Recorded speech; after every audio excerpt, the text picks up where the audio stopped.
accurate with Jennifer Copeland and Rick Schutt. You're watching WSBT 22 News at 6.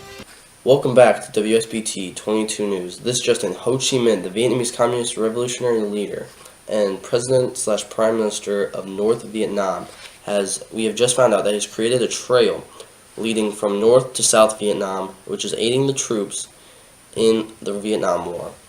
Now we're going to cut to a short video showing the whole entire trail, which the U.S. troops are calling the Ho Chi Minh Trail.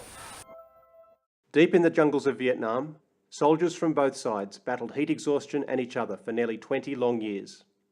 But the key to communist victory wasn't weapons or stamina. It was a dirt road.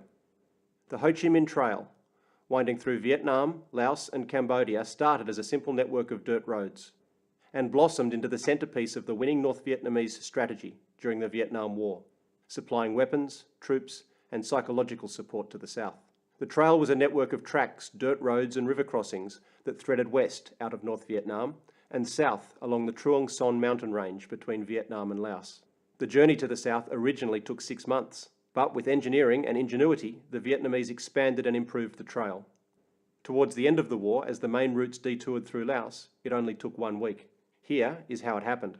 In 1959, as relations deteriorated between the North and the South, a system of trails was constructed in order to infiltrate soldiers, weapons and supplies into South Vietnam.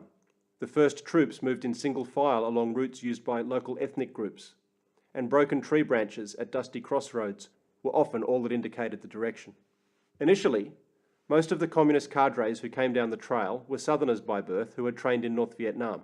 They dressed like civilian peasants in black silk pajamas with a checkered scarf. They wore Ho Chi Minh sandals on their feet, cut from truck tires, and carried their ration of cooked rice in elephants' intestines. A linen tube hung around the body. The conditions were harsh, and many deaths were caused by exposure, malaria, and amoebic dysentery. Getting lost, starving to death, and the possibility of attacks by wild tigers or bears were constant threats. Meals were invariably just rice and salt, and it was easy to run out. Fear, boredom and homesickness were the dominant emotions, and soldiers occupied their spare time by writing letters, drawing sketches, and drinking and smoking with local villagers.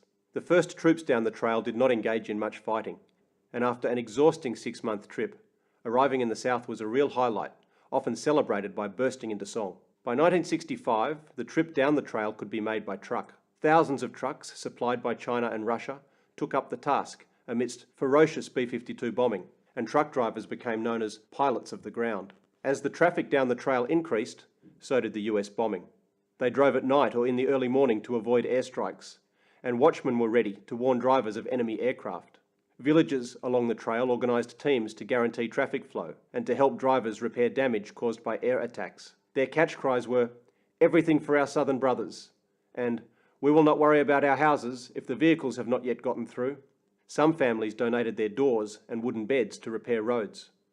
Vietnamese forces even used deception to get US aircraft to bomb mountainsides in order to make gravel for use in building and maintaining roads. The all-pervading red dust seeped into every nook and cranny. The Ho Chi Minh Trail had a profound impact on the Vietnam War, and it was the key to Hanoi's success. North Vietnamese victory was not determined by the battlefields, but by the trail, which was the political, strategic and economic linchpin. Americans recognised its achievement, calling the trail one of the great achievements of military engineering of the 20th century. The trail is a testimony to the strength of will of the Vietnamese people and the men and women who use the trail.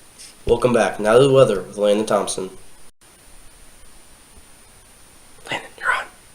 Oh, it's gonna rain! And that was Landon Thompson with your weather. Thanks for tuning in, and we'll see you tomorrow morning.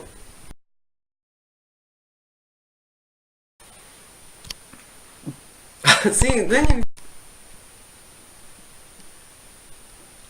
you... I'm sorry. Landon Thompson. Is that it? Did you do it? Did you record? Alright. No, okay, I'm recording right now. Oh, right. Go back! Get out of here!